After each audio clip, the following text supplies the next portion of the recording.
mungkin berlaku di sana beberapa kekeliruan di sebalik istilah Yahudi, Israel dan Zionism. Saya akan ceritakan sebentar lalu. Israel, macam saya sebut tadi, bahawa Israel itu adalah nama gelaran bagi Nabi Allah Yaqub. Dan dalam Al-Quran, apabila Allah sebut Ya Bani Israel, biasanya ayat itu merujuk kepada orang Yahudi yang baik dan beriman kepada Nabi mereka. Kena ingat. Jadi kalau nak apa, let's say kalau kita nak keluar tunjuk perasaan ke, demonstrasi ke, kurang-kurang kalau guna perkataan Israel ni.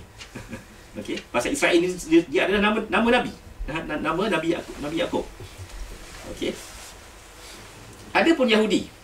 Yahudi itu kalau dalam Al-Quran biasanya merujuk kepada orang-orang Israel, orang Yahudi yang engkar dengan nabi-nabi mereka, yang buat berhala dan seumpamanya. Okey. Tetapi kena ingat juga, apabila kita merujuk kepada orang Israel dan orang Yahudi ni, bukannya semua daripada mereka yang beragama Yahudi. Tetapi ada juga di antara mereka yang merupakan Yahudi Muslim. Di antaranya Ibnu Kiris, yang merupakan di antara pengasas Al-Azhar. Isteri Nabi, Safiyah binti Hai, juga merupakan orang Yahudi. Berkahwin Nabi Muhammad dengan Safiyah ni di atas sebab-sebab politik yang tertentu. Seni politik Nabi Muhammad amat hebat. Okay. Maryam Jamilah, yang tulis buku apa, Islam and Science. Ada kan Maryam Jamilah, saya lupa buku dia apa. Di antara penulis yang amat hebat, dia adalah merupakan orang Yahudi. Dan kita kena ingat bahawa bukannya semua orang Yahudi itu menyokong pergerakan Zionism. Ada di kalangan mereka yang anti-Zionis. Sebab apa biasa tengok kan muka-muka rabai-rabai Tok Sami Yahudi yang biasa keluar berdemonstrasi bersama-sama dengan kita. Okey, biasanya mereka ni ada daripada kumpulan ni, boleh search nanti kat internet, di website dia.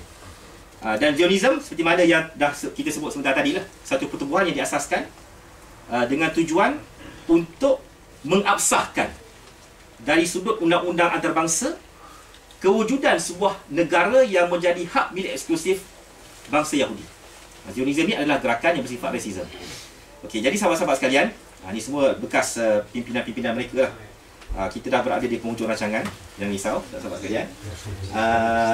Tadi kita dah dengar cerita Yahudi Muslim. Tapi kena ingat juga bahawa dalam gerakan Zionism ada juga orang Muslim yang menyokong Zionis. Di antaranya ialah dua orang tokoh yang berada di hadapan anda semua ni. Yang pertama Dr. Taufik Hamid, orang Mesir, bekas kumpulan Jemaah Hijrah wa Takfir, yang kalau kat Malaysia tu ibarat macam kumpulan militan lah, ataupun KMM, lebih kurang macam itulah. Dia kecewa dengan kumpulan jemaah tersebut, dia keluar, kemudian dia pun sokong Zionism. Ada sebab tertentu. Dan ini pula adalah Profesor Abdul Hadi Parazi, bukannya Abdul Hadi Paparazzi. Abdul Hadi Parazi. Tapi dia memang orang Itali. Ayahnya orang Itali, maknya orang Syria. Kalau ikut sepengetahuan saya, dia masih hidup lagi. Dan dia ni dianggap sebagai mufti bagi orang Islam di Itali. Terutama ada yang mengejeknya sebagai mufti Vatikan.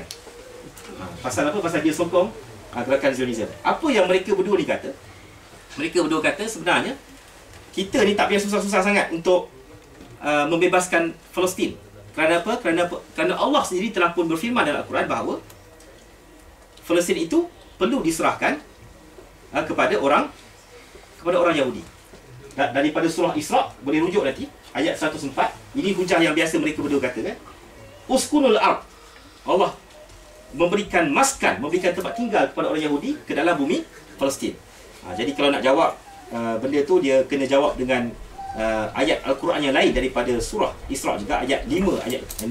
Sahabat-sahabat boleh refer. Yang mana ayat 5 dan 6 tu merupakan ayat mukadimah yang saya bacakan sebentar tadi. Dan daripada situlah kita dapat menjawab, adakah benar Allah berikan Al-Aqsa itu kepada orang Yahudi. Sahabat-sahabat yang dirahmati Allah sekalian, kita mengetahui bahawa apabila berlakunya krisis Gaza, saya tak sempat langsung krisis Gaza, kita lihat apa respon non-Muslim. Kita perhatikan bahawa respon mereka kadang-kadang lebih baik, lebih pantas daripada respon Muslim di sini. Hugo Chavez mengusir keluar duta Israel.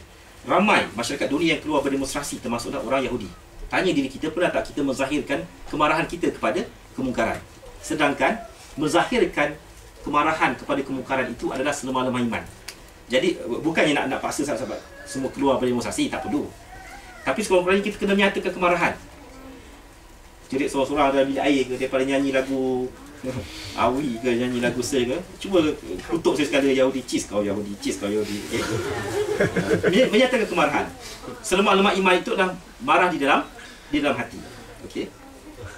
Apa sumbangan yang perlu kita buat ialah, of course, kita kena memberikan sumbangan dari sudut kewangan. Nak bagi sumbangan untuk kewangan ni, pastikan ianya sampai kepada sasarannya. Cara yang terbaik bagi saya, kalau kita yang berada kat UK ni, menyumbanglah melalui Interpol. Kami sendiri di Melayu Aberdeen, kami ada anak angkat daripada Gaza melalui Interpol ni. Kami ambil anak angkat. Tak mahal pun, sebulan dalam 25 pound dapat menyara seorang anak angkat di dalam Palestin. So menyumbang melalui Interpol, Islamic Relief. Islamic Relief pun ada cawangan kat Malaysia. Kalau yang tak ada credit card sini, boleh bayar pakai credit card Malaysia, tak ada masalah. Ataupun Muslim Hand pun boleh kita berikan sumbangan. Dan sumbangan-sumbangan mereka ni sampai kepada kumpulan sasaran. Dia tak masuk ke dalam kocek para pemimpin yang korup dekat Palestin. Okey. Selain daripada itu, satu senjata yang kita lupa sebagai umat Islam, iaitu senjata doa. Cuba kita tanya tadi, lepas solat Maghrib, lepas solat Asar, lepas solat Zuhur tadi, ataupun lepas solat Subuh, pernah tak kita mendoakan nasib umat Islam, rakan-rakan seakidah dengan kita di Palestin? Kalau tak pernah, itu menunjukkannya kita tak kenal senjata ampuh kita yang sebenarnya. Sedangkan Nabi Muhammad telah pun bersabda, ad-du'a'u silahul mu'min. Doa itu adalah senjata orang mukmin. Okey. Dan of course yang paling penting sekali yang boleh kita lakukan dekat bumi UK ni ialah kena boycott produk Zionism. Saya tahu sahabat-sahabat sekalian sudah pernah tengok macam-macam slide, macam-macam leaflet berkaitan dengan produk-produk yang membantu Zionism. Mungkin sebagai produk tu ada dekat dalam poket masing-masing. Keluarkan handphone Nokia ke. iPhone chip dia ada satu kilaunya daripada Israel. Kita satu geng. Yang ni Malaysia. Oh, Malaysia.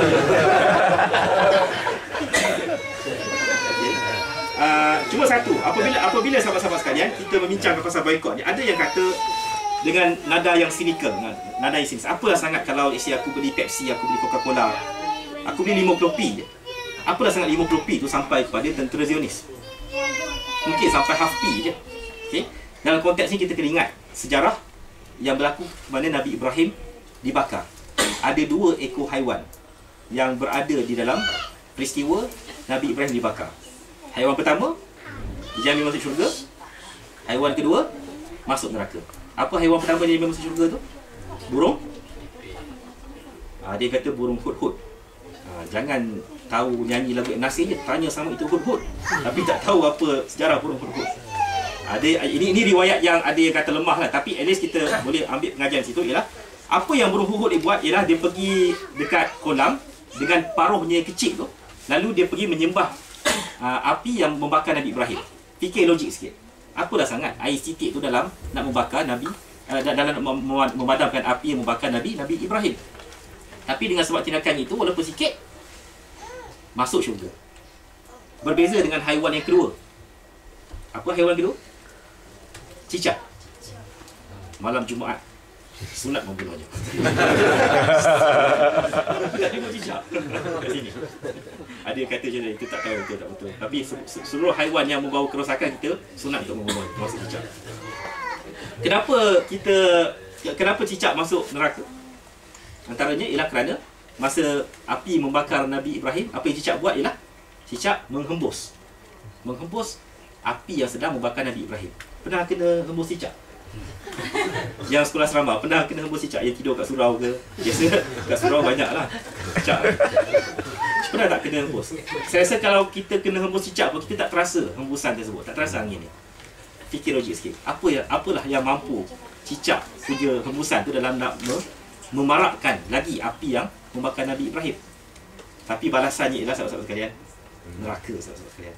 Jadi tanyalah diri kita, di manakah kita dalam nak berperanan dan nak menyatakan solidariti, kebersamaan kita dengan sahabat-sahabat seakidah dengan kita di bumi Palestin, yang mana mereka lah menjadi benteng untuk mempertahankan bumi suci milik ketiga umat Islam dan juga kiblat pertama milik kita semua.